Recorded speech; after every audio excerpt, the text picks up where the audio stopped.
Pernah kepikiran gak sih kalau dunia bisnis itu ya kayak hutan belantara yang luas banget dan penuh persaingan. Buat bertahan hidup, apalagi mau jadi pemenang, kita nggak bisa asal jalan aja. Kita butuh peta, butuh kompas, dan yang paling penting, kita butuh rencana. Nah, inilah yang kita sebut manajemen strategis. Oke, kita mulai dari dasarnya dulu ya.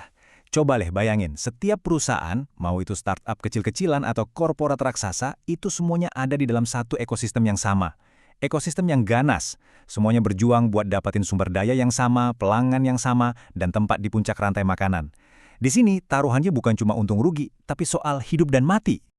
Ini nih pertanyaan utamanya kan, kita semua pasti pernah lihat, ada perusahaan yang kayaknya melesat kayak roket, tapi di sisi lain ada juga raksasa yang kita pikir nggak mungkin tumbang, tiba-tiba goyah, bahkan hilang. Apa ini semua cuma soal hoki? Jawabannya hampir selalu bukan. Perbedaannya itu sering banget ada di satu kata, strategi. Perusahaan yang bisa bertahan itu biasanya mereka yang jago baca lingkungan sekitar, paham betul apa kekuatan mereka, dan yang paling penting, cepat beradaptasi.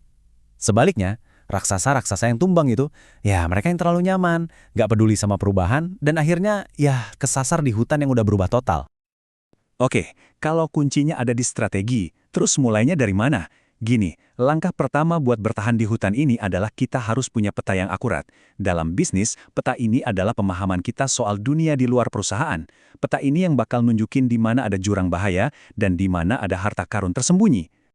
Alat yang kita pakai buat baca peta ini namanya pemindaian lingkungan.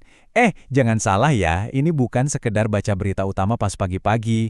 Ini tuh usaha yang serius dan sistematis buat ngintip keluar jendela dan paham semua kekuatan yang bisa membentuk atau justru menghancurkan bisnis kita. Terus, apa aja sih yang kita cari pas lagi memindai ini? Macem-macem. Kita lihatin gerak-gerik pesaing.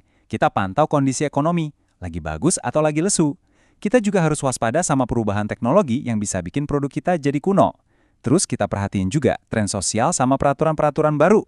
Setiap poin ini bisa jadi ancaman atau justru jalan pintas menuju sukses. Punya peta yang bagus itu penting banget. Tapi ada satu masalah. Peta itu nggak ada gunanya kalau kita nggak tahu posisi kita sekarang ada di mana kan? Makanya, sekarang kita putar fokusnya. Kita berhenti lihat keluar dan mulai lihat ke dalam. Saatnya kita cek kompas internal perusahaan kita. Pertanyaan ini penting banget. Apa sih keahlian unik kita? Apa aja senjata yang kita punya? Terus, di mana titik lemah kita? Nah, inilah momennya buat melakukan analisis internal atau yang sering disebut analisis situasional. Analisis situasional ini anggap aja kayak kita lagi ngaca di cermin besar. Ini waktunya buat jujur sama diri sendiri. Apa yang kita jago dan di mana kita masih kurang. Dan alat yang paling terkenal buat cek diri ini ya analisis SWOT. Nah, disinilah semua jadi menarik. SWOT ini dengan cerdasnya menggabungkan dua hal yang barusan kita omongin. Peluang dan ancaman itu datangnya dari peta eksternal kita. Sementara kekuatan dan kelemahan itu yang ditunjukin sama kompas internal kita. Baru deh setelah kita gabungin peta sama kompas, kita bisa dapat gambaran yang utuh. Oke, jadi kita udah punya peta lingkungan yang detail, dan kita udah tahu persis di mana titik Anda di sini. Analisis beres. Sekarang, masuk ke bagian yang paling menantang, ngambil keputusan. Berdasarkan semua info ini, kita mau pilih jalan yang mana? Nah, inilah intinya merumuskan strategi. Strategi itu nggak cuma satu jenis loh, ada lapisannya. Gini deh bayanginnya, di level paling atas, strategi corporate itu nentuin kita mau main di hutan yang mana. Mungkin di pasar teknologi atau makanan.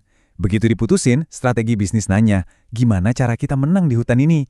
Apa kita mau jadi yang paling murah atau yang produknya paling unik? Terakhir, strategi fungsional itu ibaratnya perintah spesifik ke setiap tim, marketing, keuangan, operasi, supaya semua rencana besar tadi beneran kejadian.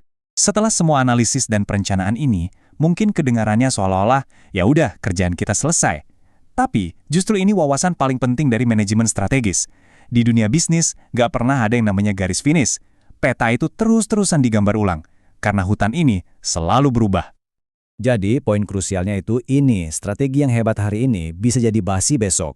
Pesaing baru muncul, teknologi baru ditemukan, selera pelanggan berubah. Perusahaan yang sukses itu adalah mereka yang nggak pernah berhenti muterin siklus ini, memindai, menganalisis, dan terus-menerus menyesuaikan jalan mereka. Sebagai penutup, saya mau kasih tantangan kecil nih buat Anda. Lain kali Anda pakai produk atau layanan yang Anda suka banget, coba deh berhenti sejenak dan tanya, kira-kira apa ya strategi di baliknya? keputusan apa yang mereka ambil soal pasar, cara mereka bersaing, dan gimana cara mereka menjalankannya. Karena kalau Anda sudah paham kerangka ini, Anda nggak akan lagi melihat dunia bisnis dengan cara yang sama. Anda akan melihat strategi di mana-mana.